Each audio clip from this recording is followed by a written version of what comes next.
Hey Sean, Hello. how's it going? Good. Can you hear me okay? I can. Great. Well, Happy New Year. I know. Happy 2023. I think this is my first podcast recording of 2023. So, Ha- so exciting. How many do you do in a year? Like 100? No. So it's funny. I have a spreadsheet that I have yet to go through, but I think this year it's going to be less than last year, which is good. I've been making intros to people, but it's funny because, creators like the hosts Yeah. slice it up into like a bunch of different assets, which is great. And then I go comment on all of it. So it's like, man, I see you in my feed all the time. Are you doing like 100 things? And I'm like, no, I think it was only like 20, which is still a lot, but Oh man. And on like every channel too. It's like TikTok chopped up. You've got like YouTube yeah, Shorts, Instagram Reels. It's like you're everywhere. I mean, that's I just good know. marketing though, you know? It's like everywhere you Yeah. look, it's like the brand. I So know, yeah. but it's funny because like I'm not actually on TikTok. I'm lazy about Instagram. Like I post cakes on Instagram. So it's so funny because I'm like, it's I mean, it's good marketing. It's like Yeah. join other what other people are building, and you don't have to always build your own thing. Like Yeah. go build your one thing that you're really good at and let that attract the right people. And then they spread your message for you. So it's super interesting. But Yeah. yeah, how's everything been? Like is your calendar booked with interviews and stuff?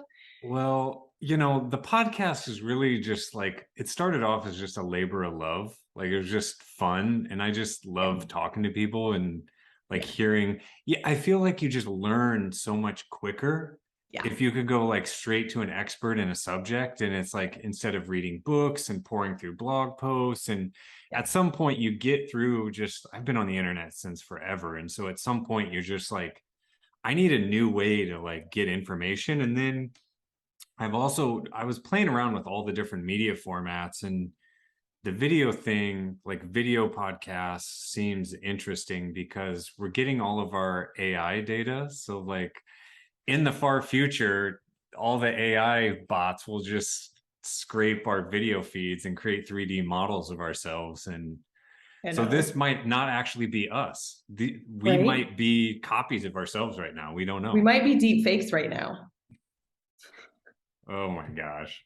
So yeah, it's just been fun. And then but yeah, the new year has been like insane already. Like I That's my question for you. Like, did you get any rest over the break, or was it straight through the holidays? And how have you found it? Yeah, so I did take 2 weeks off, which was good. I'm actually down in La Ventana, Mexico, doing some kiteboarding and like doing a little bit of work remote and stuff like that. So we had friends in town, so it was good. But it's funny because I have all of my metrics from 2022, and I'm like kind of antsy to do a look back.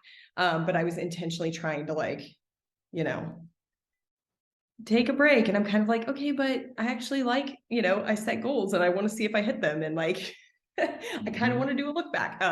So it was good, but things have settled down now. So I'll probably spend some time this weekend taking a look back at kind of what worked, what didn't, what I want to double down on, what I want to kind of take a break from, those kinds of things. So Yeah. yeah, so it was good. Invest in what works. Yeah, I forced myself to take 2 days off because I'm always in front of the computer, or four Yeah. days off. And by the fourth day, I started getting real itchy.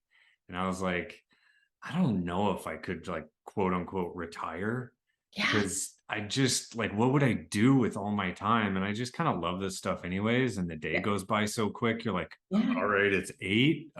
What happened to the day? So you got to be careful with it because Yeah. like a decade, it's like the decades are short, but the days are long. Yeah. Yeah. Yeah, no, I'm kind of with you. That whole read a book on the beach, I can only do that for like a day. And then I'm like, okay, what are we doing? Yeah, So what's next? Yeah, you start getting exactly. itchy. So, anyways, like as I mentioned in our little email chat, I really have like two major questions I want to get your perspective on. And the first Yeah. one is just like your origin story. I want to know like how did you get to here? What's the Yeah. background? What's the hero's journey, I want to Yeah. hear that, and then I want to talk a little bit of business shop, all of that stuff. And Yeah. Yeah. Cool. So yeah, I'd love to hear a little bit about like your journey and everything. Yeah, my journey. It's funny because in the traditional hero's journey, it's like there's got to be an inciting incident, and then you go through this magical world, right? And you get this mentor. Yeah. And at first glance, I always laugh that I'm like the one person who actually majored in marketing and then got a job in marketing and has had a career in marketing. But if we rewind before all that happened, I Yeah. did have an inciting incident that I had to go through like a whole magical world with a mentor. So I actually started college as a musical theater major. Oh, okay. And I, all through high school, and I knew like I was very focused on performance. I was, competing and doing all of that. But even then, I kind of realized like I don't really have the talent to perform for a living. Like it's a very small percentage of people who can make their living performing. And then I went to college and I actually had my inciting incident. I got nodes on my vocal cords, which is like a medical, it's like calluses on your vocal cords. Oh And no. it's pretty common for singers. And especially if, you sing a lot and maybe you don't have the best vocal practices. So I had to go on vocal rest. So again, my magical world was being silent for 4 to 6 weeks during the holidays. Oh And I man. had to use a whiteboard and I couldn't talk. And that obviously gives you a lot of time to, think about your life and your choices and like, Right. what am I going to do with this degree? And what if this happens again? And so, long story short, I ended up recovering. I can still sing. I didn't have to have surgery, which is great. But I realized, okay, I knew I didn't really have the talent, but now I definitely know I don't. And I don't want to teach. So like, what the heck am I going to do with this degree? And so I had to go through, the battle in the special world of figuring out what the heck I'm going to do with myself. And so I started going down the path of figuring out like, what am I interested in? What do I like?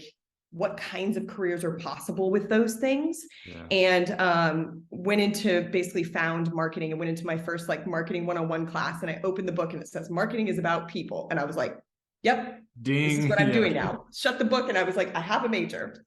So it is funny because I don't, on the surface, I don't feel like I went through the hero's journey, but I'm like, oh man, that first semester of college, like, Yeah. yep, that was my hero's journey. Yeah. Is everything okay with the voice now? Yeah. So prior to COVID, I was doing 2 or 3 shows a year, community theater, like for Oh, free. Yeah. So I actually nice. perform all the time. I'm in a show coming up I have rehearsal starting in March, actually. So I'm going to be in the producers, which I'm very excited about. So yeah, Oh, I get that's to perform all the amazing. time now. Wow. I mean, life is weird. You may end up on or off Broadway or adjacent to. You never know. I mean, life is weird. I mean, on one hand, yes. On the other hand, I see the talent that I'm up against in my community theater. There's some powerhouses out there. Like again, I am a solid performer. I do, I love what I do. I am fun to watch. I get cast as often as I want at the level that I perform at. But Yeah, I'm all the way across the country from Broadway. that's interesting. I'm a full country across from Broadway. Well, there might be, I mean, you're really performing. I mean, marketing's a bit of that, and you've been That's running the true. podcast circuit. So, we haven't broken into song yet, like, but if, the cast of Frozen pops up in the background, like we're good to go. We could do it just like Lin-Manuel Miranda pops in from the blur. Yeah, yeah.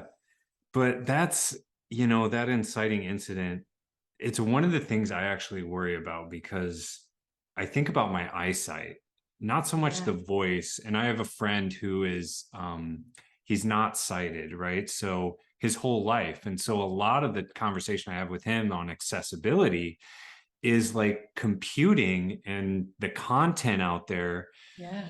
like just podcasts, right? Like I can hear it, but if I can't see, a lot of the internet was deathly silent for a long, long time. And Yeah. so if the screen readers aren't set up correctly and not having your alt tags and everything, it becomes a big deal. So I really like Apple's sort of focus and commitment down that path because I wonder like, man, if my eyesight went, it would be really Yeah. hard to do what I do. Or, like folks like us, like the fingers and just the ability to do your day to day that a lot of us take for granted. It's like, it's a big deal. And Yeah. speaking too, if we can't speak, I mean, everything is like Zoom calls now. So yeah, well, I'm glad you're healthy and you're safe and you still get to do some of the fun stuff. One other quick question then, did you have a talisman? A talisman. Yeah. I mean, Have you ever? What maybe is the it? whiteboard Yeah. could kind of count as the talisman. Hmm. Um, but I don't know, man. That was probably like the bag of rocks that I had to like drag along with me, right? Like that was more the obstacle I faced. Pushing that boulder up the hill like Sisyphus, and Yeah, like yeah. Sisyphusian task. And I'm super extroverted, which is no surprise to literally anyone who sees me do literally anything. And oh man, that whiteboard situation, it was real rough. It was real Yeah. rough.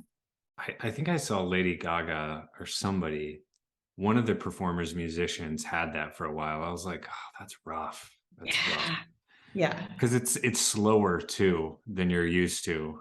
So did you find it kind of like took your vibration level down a little bit? Or were you still as fast? Yeah, I mean, the problem with it is that it's not particularly, at least in my case, it wasn't particularly painful. And so it really is it was a mental thing. And I'm trained like, so it wasn't, and in my case, it was quite mild and like, you know, it's not like Julie Andrews where they basically, yeah, poor woman. She had a very severe case in it and had to have surgery and it ruined her cords. So yeah, so it's in my case, it was mild and like the vocal rest solved it, but yeah, it's a big deal. I mean, a lot of performers you're seeing it's much more common now, especially for like touring performers, like pop and some of that, where they're maybe, especially if they haven't had a lot of training, which I mean, again, I think this dovetails a lot with marketing as well, because the pacing that you speak with, the breathing, the support, like I try to sit up straight. I don't want to be sitting here like this. Like there's so many things with it that once you kind of go through something like that, you're like, oh, it's good to have good posture when you speak and when you're on meetings and not just like, sitting down like this. Right. So it's, it's good to like have your throat relaxed. Like, don't be talking like this, like you can see it sometimes when people speak or sing and their throat is like really tight. And it's just like, no, just let it go. So all That's sorts of professional lessons in there too. No, that's super interesting because I've never even thought about it, but you're so right. Because I mean, as you were talking, I was leaned forward on the desk here, and Yeah. you're so right. Like posture is such a big deal, and having that airflow and like the attenuation and everything, it makes a Yeah. difference. Yeah, Yeah. that's It's interesting. also interesting from a cultural perspective because in the US, we speak in a very like small range of tones, but it's actually better for you to speak slightly higher. And so then where most of us are trained to speak. And then there's other issues from like a confidence perspective or a gravitas perspective that deeper voices sound more confident and more authoritative. So a lot of women are coached to kind of like lower where they speak. So I actually sing for soprano, the like really high stuff. But if you meet me, I speak lower, right? So it's this interesting balance where if I start speaking very high, I sound young or I sound less confident. So it's a whole thing, both from a cultural perspective and like a training perspective. Obviously, I don't intend to lower my voice, but that's what I hear all around me. And so that's kind of just where I settle. So it's a super interesting thing to think about that from a speaking perspective, a marketing perspective, a leadership perspective. Like, how are you showing up? How did you come to show up that way, just even from a speaking standpoint? And then if you're doing some other type of discipline, how do you bring that in to other parts of speaking and showing up and walking around, right? Like it's a very interesting thing to think about that, both from a vocal standpoint and from a character standpoint. And then when you translate that to marketing and you think about audience empathy and who are they, how do they walk, how do they think, what motivates them, all of that has a lot of overlap. Wow. Yeah. I mean, there's so much to that because it's like this inherent bias. It's like this weird social animal in us to try to like get on similar vibration levels and even Yeah. posture and everything. And I've seen some videos where this was on TikTok. I like do my R&D now on TikTok. Nice. So I saw this one gentleman and he was doing different interactions. So it would be him and someone else, either a woman, another man, and it would be simple posture changes, just where I held my hands, where my shoulders were, and if I was a tiny bit in front of or behind a person, and how that was perceived in terms of power dynamics. And I Yeah. was like, and then you bring up the point about just the level of your voice and octave. And I've even found this too, because I have a naturally deeper voice, that I'll even speak up higher to be less, I don't know if combative is the right word, but just more open Right. to people. And so I'm not a perceived threat. So Yeah. it's weird, all these little human, and you try not to have a mask, and it's like, can you ever not? And like the ego is always there, and can you ever really kill it? And you're like, yeah, I killed the ego. And it's like, well, no, that's actually your ego talking. And it's like, Right. what do we do? Like, do we just stay in a corner and rock ourselves to sleep? Like, I think it's funny too, because I obviously go back and like watch and listen to all of the podcast interviews and yeah. anything that's recorded where I speak, I watch it. And I noticed that I had an angry neutral face. Like if I was sitting on a panel or if I was sitting in a podcast, I looked like angry. My concentrating face was like, it just looked angry. And I was like, man, I should look more pleasant while I'm listening. And so then the next time I did it, I was like very enthusiastically like, but then I looked dopey.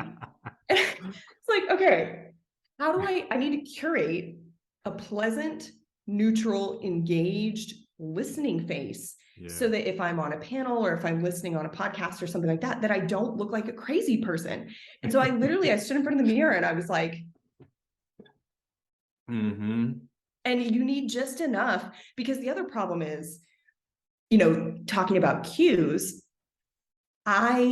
if I'm too enthusiastic, then you think I want to jump in. And so you stop speaking, right? Like the amount of nodding that you just did, I'm like I'm cognizant of how much I'm talking and how much you're talking. And so if you're too enthusiastic, then I'm like, oh, I should be done speaking so he can speak. But you don't have anything to say. You're just nodding because that's what humans do. And so there's this other interaction where you almost have to curate a different cadence for a podcast conversation or an interview or a panel that you wouldn't do in real life, because that's not how humans work. That's not how conversation works. But this isn't really a conversation. Like we're trying to make it a conversation, but ultimately we have a goal. We have a timeline that we have to stop on. Yeah. And so that mirroring is like a separate skill set that you don't realize you need until you hear really great podcasts or really not great podcasts or something in between, right? Like the thing that makes it really interesting is that the host and the guests have struck that right balance. Yeah. I feel like I need to go take acting class now. I saw this other thing where it was this analysis of Brad Pitt over the years. And in the very beginning, it was like his first headshot. And he just kind of looked like this dopey teenager, like, hey guys. And then by the end, he was gravitas Brad Pitt, international man of mystery, whatever, right? And and then I saw the same thing with Daniel Craig, who played 007. And I wasn't like seeking this stuff out. It just, again, back to TikTok, the R&D channel. But I was like, that's super interesting. It was like teeny tiny, subtle variations just on a face like you described. And that could make the difference. And then I saw this thing that was really interesting in this write-up about Marilyn Monroe. And a reporter had gone out on the street with her in New York back, I don't know, in the 50s, whenever it was. And she had like on the baseball hat or whatever, the code, and you couldn't tell who she was. And she said something to him like, do you want to see it? And he was like, what? And she was like, I can turn it on. And nobody had noticed her. Nobody paid attention. It's like being in the street in New York. Like nobody notices anybody, right? And then something happened. And he couldn't pinpoint what it was or what she did. And all of a sudden, she became Marilyn Monroe, and everyone came. Nothing about her appearance changed. Nothing about the way she walked changed. It was something in her vibration state that changed. And all of a sudden, everyone felt it and noticed it. And it's like so powerful. And what is that? And like, I have friends that did Second City in Chicago, and another chap who I've known a long time who's trying to get into the improv state. And it's a whole thing that I don't have, because I was like a math guy. Like, let's go into like a back room in a dark cave and like pound on the just calculator. And it's like, what is all this stuff? So this is, I mean, yeah, I feel like I need to go read some books or something now. Yeah, the psychology piece of it, it's interesting. You know, some of the tricks, like you see it with sales, that if you say someone's name, they react to that. People like to hear their name. Mirroring, where like, okay, if you lean forward, then like I'm going to lean forward. If I lean back, then you lean back. So there's a formula, but if you do it as a formula, people pick it up. Yeah. So like I talk about this a lot, where people, when I say like, you have to genuinely care about your audience, you have to genuinely love them as whole humans. I can't tell you how to do that. I can tell you how to write better content. I can tell you how to be a better speaker. I can tell you how to find new ideas, but I cannot tell you how to genuinely love your audience. Yeah. And for them to feel that from you. Mm-hmm. And so it's super interesting because yes, there's an element of training it, but I feel like it's almost training yourself as well to genuinely have that energy or those feelings or that mindset about something, because I've seen it, and people who are really close to me can see it, where in my mind I'm like, oh, I did the same performance, right? I did the same talk. And some people are like, man, you were on today. And I'm just like, I didn't feel like, what did I do differently? And they can't tell me what I did differently, just that I was on. Yeah. It was great, right? So it's a really interesting thing. Sometimes I can pinpoint if something is off. Yeah. Sometimes I can pinpoint like, man, that one was really good. But that middle ground where other people feel like it was really good and I can't pinpoint why, that's the piece where I'm like, how do we bottle that thing? Yeah. You know? It's, I mean, maybe that's a good segue, because we got like 7-8 minutes left into, do you think that genuine curiosity, it's like Dale Carnegie's book, How to Win Friends and Influence People, which at the core of that is just like genuine curiosity and interest, fascination, and from that, everything. Yeah. So like the main question is like, have you found things over your career, being in marketing for so long, being like, I'll just say stage trained performer, where you've found something that really does allow like genuine human connection? And I guess if there is genuine human connection, and it's real and it's true, have you found like, if you can merge that into a product or a service or a feeling, that is the thing that ultimately like helps capture that engagement or that retention? Or is it something else? Or is it completely wildly all over the map and no one knows, and that's why we have jobs? I think it's a little bit of both. One thing that I've found, I agree that it is an element of curiosity, but there's a fine line between being curious and interrogating someone. And I think there's also a fine line between like having their best interest at heart to guide them and manipulating them. Yeah. And that fine line, like part of the reason that I was so interested in marketing when I first started, I was like, I just love to like dig around in people's brains and figure out what makes them tick and then use that. Yeah. And my husband was like, so you want to manipulate people? And I was like, what? No, that's not what I want to do. But yeah, it can come across that way, that marketing is manipulative. And I've been in situations, this is something that has worked well for me, of kind of like being a handler or being almost like the ghostwriter, the voice behind a person.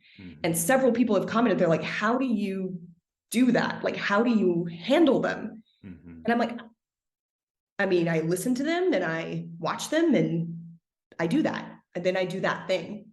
And it's the same thing, that sense of mirroring with your audience. When you talk about, so I market to developers, and handily, I am married to a developer. So I kind of joke, I'm like, I need to write a post that's like, I married my audience and you should too, right? But that's amazing. that ability to see someone who happens to be in my target audience as a whole human, when you start talking about mirroring the language or digging into someone's head, it's like, it can't just be a surface level archaeological dig, right? You can't go to the museum and understand the dinosaurs the way that the archaeologists who dug around and found the bones and pieced it all together. Or, there's a whole discipline for understanding at a deep level other civilizations or species or whatever it is, right? And I think that as marketers, we have to genuinely be in that community or with those people. We have to internalize that.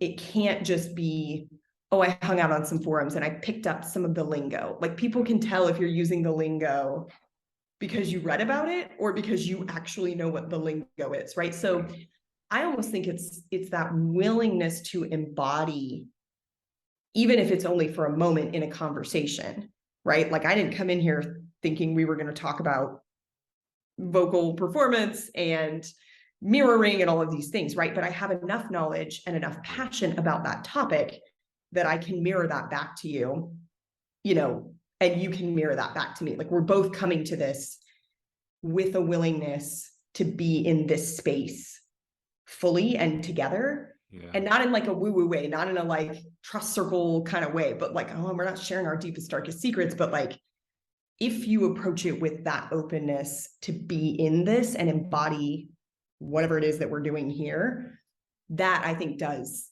resonate, and people can feel it. People can feel if you're acting. And again, that's the thing that I don't know how to bottle. Like, how do you not act? I don't know. The word that comes to mind and has for a long time is method acting. It's like you have to become the user almost, in order to truly understand what it's like. It's like the old writers, right? It's like, you got to go live life before you can write about it. And like, use the pain, use the joy, like, because it's so rich. Like, life is so rich, as they say. Yeah. I think your point about becoming the user and doing that not from a marketing standpoint, because I think sometimes marketers, we drink our own Kool-Aid. We're like, our product is the best ever. We have this awesome new feature. And it's like, no, but have you tried to use the feature genuinely? Because like, it's hard to get there. Some features are not good, and you do have to be willing to go try a competitor's product and come away with, man, this experience was actually really amazing. Mm-hmm. Here's why I still think that our product is superior, but like, we got a gap and we need to solve that gap. I understand why people are, coming from a software as a service, why people are churning or where they're churning to. What over there is attractive to those people? Let me genuinely go look at that as if I am, willing to make a switch, right? I think that again, that line of balancing between genuinely going and doing, a teardown of your own product to improve for the users versus to make yourself feel better that you're superior as a product or a company. It's a fine line, and it bodes well for the user if you can approach it with an open mind to improve their experience. I agree. It's the 360 view. It's a total experience. Yeah. Just so happens to be behind a sheet of glass right now, but probably not for much longer. Yeah, exactly.